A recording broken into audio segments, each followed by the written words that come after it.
presented by Yakult. Yakult पाचन में सुधार और प्रतिरक्षा बढ़ाने में मदद करता है। प्रतिदिन याकुल्ट का सेवन करें। नमस्कार, मैं हूं निखिल और आप देख रहे हैं दी ललन टॉप शो। कोरोना संक्रमण की दूसरी लहर बीती नहीं है तो बीत रही है। विशेषज्ञ तीसरी लहर के लिए समय समय पर चेतावनियां जारी करते रहते हैं, लेकिन टीकाकरण में हुए सुधार ने कुछ उम्मीद दी है। हम चैन की सांस लेते उससे पहले ही देश के अलग अलग हिस्सों से एक रहस्यमयी वायरल फीवर की शिकायत आ रही है। अलग अलग शब्द हमारे लिए फिर से एक बार भय का कारण बन रहे हैं। वायरल फीवर, डेंगू और स्क्रब टाइफस। बड़ी खबर में आज हम इसी नई मुसीबत की बात करेंगे। सुर्खियों में करनाल के किसान महापंचायत और वायुसेना को मिली नई इमरजेंसी लैंडिंग फैसिलिटी का जिक्र भी होगा, लेकिन पहले इस वीडियो को देखिए। जब आपने पार्टी स्विच करने की सोची तब आप तो राहुल गांधी के सिपा सालार थे, रोका नहीं किसी ने आपको कांग्रेस में? नहीं, देखिए, मैंने कुछ ऐसे हालात पैदा हुए, मैंने आपको बताया 27 साल यूपी बेहाल और फिर यूपी को ये 7 पसंद है।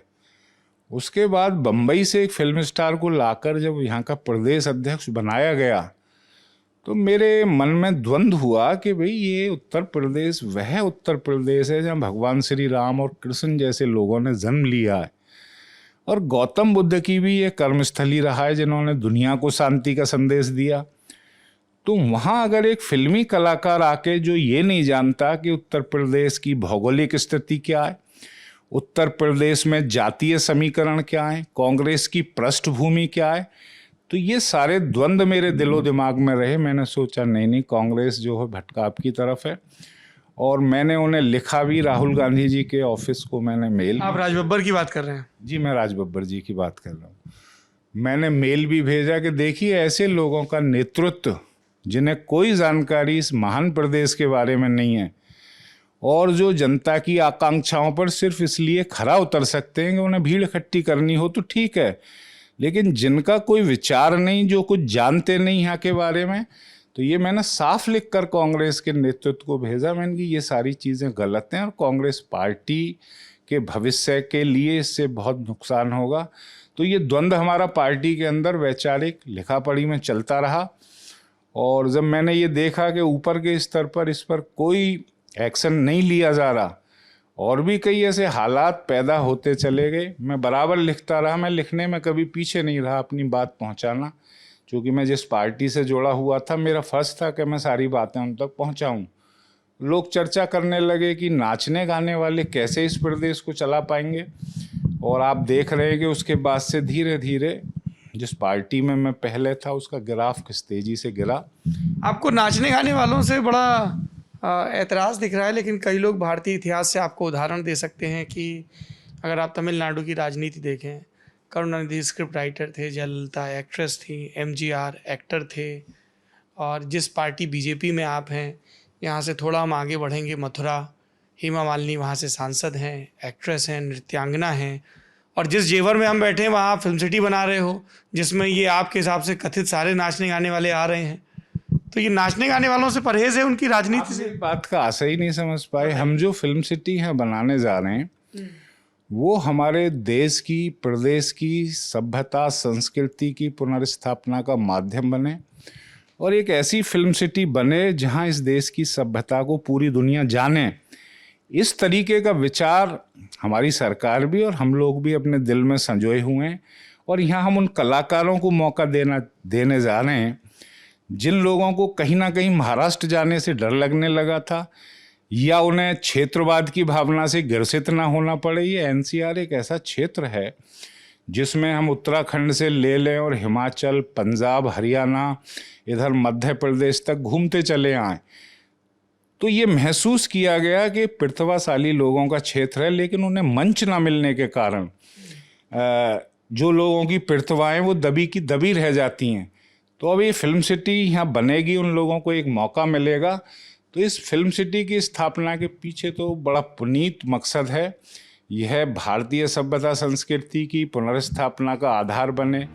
ये थे धीरेन्द्र सिंह, जेवर से भाजपा विधायक, बता रहे थे कांग्रेस से भाजपा में कैसे आए और उन्हें क्या क्या दिक्कतें हैं। अगर आप पूरा इंटरव्यू ये देखना चाहते हैं, बड़ा दिलचस्प है, आपको देखना चाहिए, तो आपको जाना होगा ललन टॉप यूपी के चैनल पर। वहां आपको सौरभ द्विवेदी पूछते मिलेंगे क्या हाल है यूपी। अगर आप मिलना चाहते हैं, कोई फीडबैक देना चाहते हैं या फिर इस कवरेज का किसी और सूरत में हिस्सा बनना चाहते हैं तो आप lt.chunav@gmail.com पर हमें मेल भी कर सकते हैं। आप चलते हैं दिन की सुर्खियों की तरफ। पहली सुर्खी आज बनाई भारतीय वायुसेना ने। रक्षा मंत्री राजनाथ सिंह ने आज राजस्थान के बाड़मेर में वायुसेना के लिए इमरजेंसी लैंडिंग फैसिलिटी का उद्घाटन किया। इसके लिए राष्ट्रीय राजमार्ग 925A के एक 3 किलोमीटर लंबे हिस्से को वायुसेना के लड़ाकू विमानों के रनवे की तरह तैयार किया गया है। युद्ध या किसी आपदा के समय अब वायुसेना के विमान अपने वायुसैनिक अड्डों के साथ साथ यहां से भी उड़ान भर सकेंगे, लैंड कर सकेंगे। इस मौके पर रक्षा मंत्री के साथ केंद्रीय सड़क एवं परिवहन मंत्री नितिन गडकरी भी मौजूद थे। MOTH का भी ये प्रोग्राम था। राष्ट्रीय राजमार्ग पर एक लैंडिंग स्ट्रिप के साथ साथ 3 हेलीपैड्स भी बनाए गए हैं।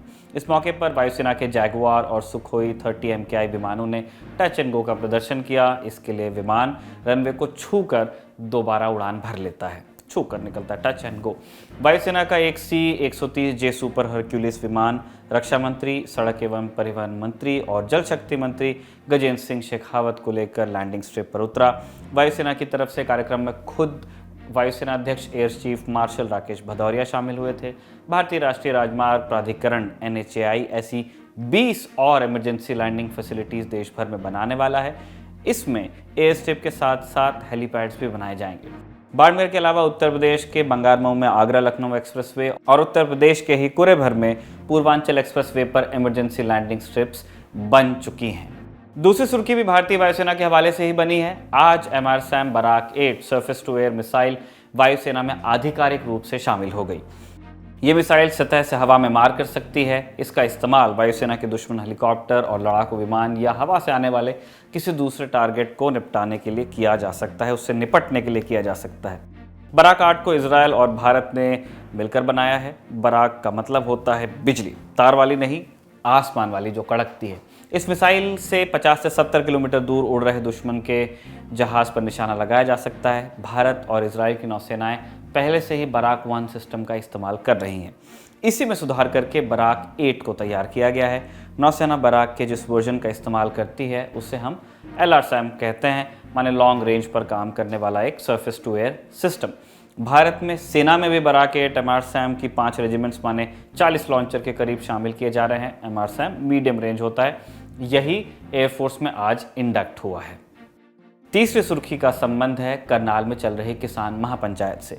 किसान अभी मिनी सचिवालय को घेरे हुए हैं और इस बीच हरियाणा के गृह मंत्री अनिल विज ने अंबाला में कह दिया कि वो करनाल लाठीचार्ज मामले की जांच के लिए तैयार तो हैं, लेकिन कार्रवाई किसानों पर भी होगी अगर गलती उनकी निकलती है।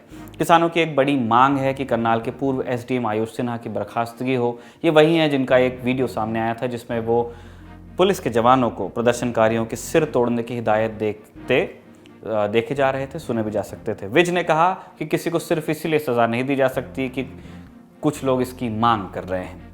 आखिरी सुर्खी पश्चिम बंगाल से है। आखिरकार भाजपा कार्यकर्ता अभिजीत सरकार का पार्थिव शरीर उनके परिवार को सौंप दिया गया। अभिजीत सरकार की हत्या 2 मई को हुई थी। तब पश्चिम बंगाल में चुनाव के बाद हिंसा का दौर चल रहा था। 4 महीने से उनका परिवार उनके शव को पाने की जद्दोजहद में था। इसके लिए परिवार और परिवार की मदद कर रही प्रियंका टिब्रेवाल को सियालदाह की अदालत का दरवाजा भी खटखटाना पड़ा। आखिरकार 8 सितंबर को अदालत ने अभिजीत का शव परिवार को सौंपने का हुक्म दे दिया। इससे पहले CBI भी इस मामले में अपनी अनुमति दे चुकी थी। अभिजीत ने अपनी मृत्यु से पहले कई बार पुलिस को फ़ोन किया था, अंधे से जताया था कि उनकी हत्या हो सकती है और हमले से पहले एक वीडियो भी बनाया था जिसमें वो कुछ स्थानीय नेताओं के नाम ले रहे थे। ये थी सुर्खियाँ। अब चलते हैं दिन की बड़ी खबर की तरफ। कोरोना की दूसरी लहर के दौरान इस देश ने जो देखा है, सहा है, उसको भूल पाएं उतना वक्त अभी गुजरा नहीं है। हमारे अस्पतालों के बाहर तड़प कर मरते हुए हमने लोगों को देखा है। ऑक्सीजन के एक एक सिलेंडर के लिए मारामारी देखी है। श्मशानों में लाशों का अंबार देखा है। तब सरकारों की नाकामी पर सवाल उठे तो कई तरह के ऐलान किए गए। नए ऑक्सीजन प्लांट्स लगाने की बात हुई, अस्पतालों में बेड्स बढ़ाने की बात हुई। लगा कि इस बार सबक लेकर शायद आगे के लिए हमारी तैयारी बेहतर हो जाएगी, स्वास्थ्य सुविधाओं के हालत सुधर जाएंगे, लेकिन ऐसा होता दिख नहीं रहा है। डेंगू और वायरल फीवर के मामले बढ़ने लगे तो फिर से बेड कम पड़ने वाली खबरें आ रही हैं। गांव के गांव बुखार की चपेट में आ रहे हैं। एक एक जिले में दर्जनों मौतें हो रही हैं। एक बीमारी के सामने लोग फिर से लाचार महसूस कर रहे हैं, लेकिन सरकार अब भी सरकार ही है। बीमारी कंट्रोल करने के बजाय उत्तर प्रदेश की सरकार तो मौत के आंकड़े भी मान नहीं रही है। उत्तर प्रदेश के स्वास्थ्य मंत्री कह रहे हैं कि प्रदेश में डेंगू से किसी की मौत नहीं हुई। 58 जनपद में जो टोटल अमाउंट ऑफ डेथ तो हमारे यहाँ कुछ भी नहीं है, क्योंकि हमारे यहाँ डेथ तब होता है जब केस पॉजिटिव पाया जाता है। पॉजिटिव पाने के बाद उसकी मृत्यु होती है हमारे हॉस्पिटल्स में, उसको हम फिर मृत्यु घोषित करते हैं, तो वो हमारे संख्या वो आती है। फिलहाल हमारे यहाँ अभी तक 1374 टोटल केसेस पॉजिटिव पाए गए हैं। ये 58 जनपद के अंदर है, और आज का कल का फिगर जो है वो 129 डेली का जो फिगर है वो हमको इतना मिला है। और डेथ अभी इसमें हमारे कोई भी डेथ नहीं है डेंगू में। तो पिछले दिनों जो जैसे फिरोजाबाद में जो आप आंकड़ा बता रहे हैं, या मथुरा में जो मौतें हुई थी, कानपुर, बागपत, श्रावस्ती, यहाँ पे इनको फिर किस नजरिए से देखा जा रहा है? मतलब ये डेथ्स किस नहीं, फिरोजाबाद में जैसे मैंने आपको बताया कि वहाँ पर क्योंकि सैंपल नहीं ले जा पाए, क्योंकि ऑलरेडी उनकी मृत्यु हो चुकी थे प्राइवेट में और घरों में, और उनको आगे की जो क्रियाक्रम था तो उसमें हो गया था, इसलिए कोई उस तरह का सैंपल नहीं मिला। मंत्री जी के मुताबिक डेंगू से मौतें तभी मानी जाएंगी जब जांच होकर आंकड़ा उनके पास पहुंचेगा। आदमी मरे उससे फर्क नहीं पड़ता है। शायद मंत्री जी ने उस चिट्ठी पर भी गौर नहीं किया होगा जो 3 दिन पहले केंद्रीय स्वास्थ्य मंत्रालय की तरफ से यूपी सरकार को भेजी गई थी। केंद्र सरकार ने यूपी के फिरोजाबाद में अपनी टीम भेजी थी और इस जांच के आधार पर बुखार और मौतों के मामले पर यूपी सरकार को एक चिट्ठी लिखी थी। केंद्र सरकार ने बताया था कि फिरोजाबाद में ज्यादातर मामले डेंगू के हैं। जिलों के चिकित्सा अधिकारी भी कह रहे हैं कि लोगों की मौतें हो रही हैं। मथुरा की सीएमओ रचना गुप्ता का बयान सुनते हैं। वो कह रही हैं कि पहले 11 गांवों से डेंगू के मामले आ चुके हैं और 14 लोगों की मौत हो चुकी है। अभी तक जो डेथ हुई हैं इनमें कुल मृत्यु अभी तक 14 का आंकड़ा अभी आया है। पहले 7 गांव प्रभावित थे, अब कुछ और गांव में बीमारी फैली है, क्या लग रहा है कहीं बीमारी और गांव प्रभावित हुए? डेंगू के केसेस और भी गांव में निकले हैं, छिटपुट केस निकल रहे हैं। वो 11 गांव में, मथुरा जनपद में 11 गांवों से डेंगू के केस निकल रहे हैं। हालांकि इन मौतों पर भी सरकार ये कह सकती है कि अभी जांच होगी, रिपोर्ट आएगी, तब मानेंगे कि डेंगू से मौत हुई है। मथुरा के बाद आपको यूपी के ही एक और जिले में लेकर चलते हैं, चित्रकूट। जिला अस्पताल के बाहर जमीन पर एक लाश रखी है। थोड़ी देर बाद एक और लाश इसके बगल में रख दी जाती है। ये दोनों बच्चे भाई बहन थे। बगल में बैठे छक्की प्रसाद को समझ नहीं आ रहा कि चंद घंटों में ही उनके साथ क्या घट गया। छक्की प्रसाद चित्रकूट के बराह गांव में रहते थे। इनका बेटा राजू 12 साल का था और बेटी रजनी 10 बरस की। सुबह दोनों बच्चों के पेट में दर्द हुआ, तबीयत ज़्यादा बिगड़ी तो स्वास्थ्य केंद्र ले गए, वहाँ से रेफर कर दिया गया। फिर जिला अस्पताल लेकर गए, लेकिन वहाँ से लाश ही मिली। मैं यहाँ से गया तो मतलब लड़की वहाँ चरपटाने लगी। पहले जब लड़की चरपटाने लगी उसके बाद लड़का नहीं। फिर कहाँ लेके गए हैं फिर आप लोग इसको?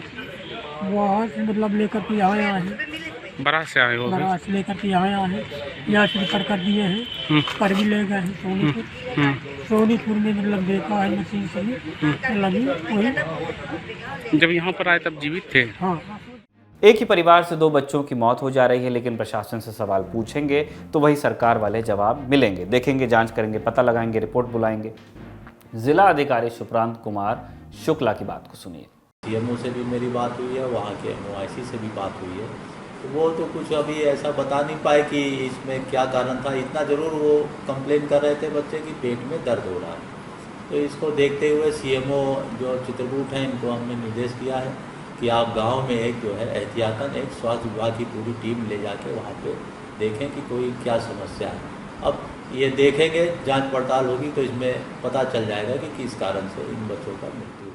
वैसे मुमकिन है कि किसी और बच्चे की मौत पर भी इनका जवाब यही मिले। देखेंगे, जांच करेंगे, पता लगाएंगे। टाइप्स हो सकता है कि इन बच्चों की मौत वायरल फीवर या डेंगू से ना हुई हो, कोई और वजह रही हो। लेकिन जब प्रदेश में इन बीमारियों से बच्चों की मौतें हो रही हैं तो प्रशासन से ज़्यादा सजगता की उम्मीद रहती है।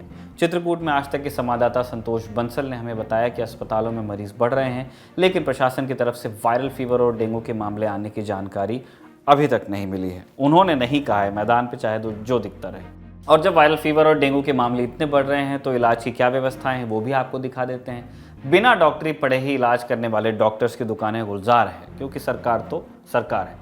झोला छाप कहे जाने वाले डॉक्टर्स के पास मरीजों की भीड़ लगी हुई है। यूपी के कासगंज में एक क्लिनिक की ये तस्वीरें हैं। कोई बेंच पर लेटकर सलाइन लगवा रहा है, बच्चों का इलाज माँ बाप की गोद में हो रहा है। अब इनका इलाज करने वाले डॉक्टर साहब से मिलिए। आप डॉक्टर हैं? जी। कौन से डॉक्टर? जी ओपीडी वगैरह देखते हैं। ओपीडी देखते हैं। एमबीबीएस हैं? नहीं नहीं। बीएमएस हैं? जी नहीं। बीएचएमएस? नहीं नहीं। बीडीएस? नहीं नहीं। अच्छा, ये आपकी दुकान है? जी। ऐसे नकली डॉक्टर से इलाज करवाने वालों का कहना है कि उन्हें सरकारी अस्पतालों में तुरंत इलाज नहीं मिलता, इसलिए जहां से आराम आ सके वही दिखा लेते हैं। प्रशासन से जाकर आप कहेंगे तो वो तुरंत कार्रवाई की बात कह देंगे, लेकिन इस सवाल का जवाब नहीं है उनके पास भी कि लोगों को झोला छाप डॉक्टर्स के पास क्यों जाना पड़ता है, और अगर वो झोला छाप डॉक्टर्स के पास नहीं जाएंगे तो सरकार के पास क्या व्यवस्था होगी। यूपी के और भी जिलों का उदाहरण आपको दे सकते हैं जहां ऐसे ही हालात हैं। यूपी के स्वास्थ्य मंत्री के मुताबिक 1374 मामले अभी तक आए हैं। स्वास्थ्य मंत्री के मुताबिक यूपी में ज़्यादा मामले डेंगू के आ रहे हैं। इसके अलावा स्क्रब टाइफस बुखार के मामले भी हैं। लेप्टोस्पायरस, डायरिया, इन्फ्लुएंजा, जापानी इंसेफेलाइटिस आदि बीमारियों के भी जांच चल रही है कि क्या इन बीमारियों का भी प्रेवलेंस उत्तर प्रदेश में है। जहां मामले मिल रहे हैं वहां इनको दर्ज किया जा रहा है। उत्तर प्रदेश की तरह ही बिहार में डेंगू और वायरल बुखार का कहर बढ़ रहा है। कई बड़े अस्पतालों में बेड्स फुल हैं। दरभंगा का डीएमसीएच अस्पताल किस हाल में रहता है हम आपको अपनी ग्राउंड रिपोर्ट्स में दिखा सकते हैं, जिसमें स्वाति ने विजिट किया था। फिलहाल वहाँ क्या चल रहा है, वहाँ जो भर्ती हैं मरीज, उनके परिजनों से सुनिए। यहाँ का समस्या तो इतना बुरा हाल है कि मरीज मतलब है कि बेड है अगर 100 तो मरीज है 1000। यहाँ का कोई व्यवस्था सही नहीं है। एक एक बेड के अंदर पे 2-2, 3-3 मरीज है। ये स्वास्थ्य विभाग डीएमसीएच का कहना है कि 3 फेज का लहर चालू हो गया। यहाँ के जो डीएमसीएच का स्टाफ है उसका कहना, तो कहने का मतलब है कि जब सरकार कहती है, डॉक्टर कहती है कि ये इससे छुआछूत है, छूने से कोरोना होता है, तो एक बेड पे अगर 3 मरीज या 2 मरीज को रखेगा तो उसका असर क्या होगा। तो ये तो हमारी नीतीश सरकार से ये हमारी आग्रह है कि इस पे ध्यान दे और इसको मतलब है कि सही ढंग से यहाँ मतलब है कि व्यवस्था किया जाए। परिजन कह रहे हैं कि बेड शेयरिंग में मिल रहे हैं और अधिकारियों से पूछो तो सब ठीक है, कहीं दिक्कत नहीं है। सुनिए। प्रदेश की स्थिति है और हमारे मेडिकल कॉलेज की भी यही स्थिति है, लेकिन इसमें कोई पैनिक वाली बात नहीं है। हमारी तैयारियां बहुत अच्छी हैं और सौभाग्य से इस बीमारी में हमारे यहाँ अभी तक कोई मृत्यु नहीं हुई है। सारे बच्चे ठीक होकर जा रहे हैं। अभी तो स्थिति ये है कि हमारे सारे बेड फुल हैं और हम लोगों ने अतिरिक्त बेड के लिए जो नया वार्ड बना है पिकू का, उसको कल से चालू करने का निर्णय ले लिया है। तो कल से वो वार्ड भी मेरा चालू हो जाएगा। अभी तक हम हर एक मरीज को बेड प्रोवाइड कर पा रहे हैं और मरीजों की संख्या बढ़ेगी तो हमने बेड की संख्या बढ़ा ली है। बिहार के कई और अस्पतालों में भी बेड फुल होने के मामले आ रहे हैं, जबकि बीमारी बढ़ रही है। यूपी, बिहार के अलावा दिल्ली, मध्य प्रदेश में भी डेंगू और वायरल फीवर के मामले बढ़ने लगे हैं। स्क्रब टाइफस के मामले भी आ रहे हैं। अब ये स्क्रब टाइफस क्या है? स्क्रब टाइफस को हम बूस्ट टाइफस भी कहते हैं और ये ओरेंटिया सुत्सुगामुशी बैक्टीरिया के कारण होता है। एक कीड़े के काटने से फैलता है। इस कीड़े का नाम है ट्रॉम्बिक्यूलेट। इसे चिगर्स भी कहते हैं। ये कीड़ा खेत में, जंगल में, गीली जगहों पर पाया जाता है। इसी कीड़े के अंदर ये बैक्टीरिया भी होता है। बारिश के दिनों में कीड़े ज़्यादा होते हैं और जब ये कीड़ा काटता है तो उसके 10 दिन के अंदर लक्षण नज़र आ सकते हैं। इसके होने पर आपको बुखार हो सकता है, सिर दर्द हो सकता है, बॉडी पेन, रैशेस दिखेंगे। इसके अलावा कीड़ा काटने की वजह से शरीर पर एक निशान दिख जाता है जो किसी घाव जैसा लगता है। स्क्रब टाइफस हमारे दिल, लंग्स, किडनी को ज़्यादा असर करता है, इसीलिए अगर उसके इलाज में देर होती है तो कई बार इंसान की मौत भी हो सकती है। तो डेंगू के साथ साथ स्क्रब टाइफस बढ़ना भी चिंता की बात है। अब चिंता सरकारों को भी करनी चाहिए ताकि इन बीमारियों का फैलाव ज़्यादा नुकसान होने से पहले रुक सके। आज की दिल ललन टॉप शो में इतना ही। कल आपसे फिर मुलाकात होगी, तब तक के लिए नमस्ते।